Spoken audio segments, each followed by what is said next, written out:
Sometimes a name just doesn't sound like it belongs in the history books. Oftentimes people change their names but don't know the ramifications that are coming generations later. I'm KP Burke, and history isn't boring. Your teacher was. President Ulysses S. Grant was actually named Hiram Ulysses Grant. Due to a clerical error during his admission to West Point, his name was accidentally written as Ulysses S. Grant, and rather than risk not getting into his dream school, Grant took on the new name and wound up as our 18th president.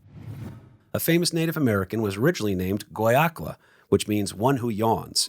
Not a very auspicious handle for the Apache warrior whose legendary name came from the cries of Mexican soldiers he fought as they prayed to St. Jerome in Spanish, screaming, Geronimo! Alois Schicklgruber was an Austrian civil servant who was born out of wedlock in 1837. For his marriage, he convinced authorities to let him take his stepfather's last name, Heidler, but they misspelt it as Hitler.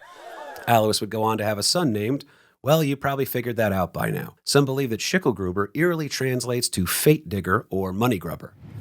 Legendary aviator Charles Augustus Lindbergh was the son of Minnesota Congressman Charles August Lindbergh, but Charles Sr. was actually originally born in Sweden with the last name Manson, meaning that Charles Lindbergh, the man responsible for the first solo transatlantic flight, whose son's kidnapping was dubbed the crime of the century, was actually really named Charles Manson.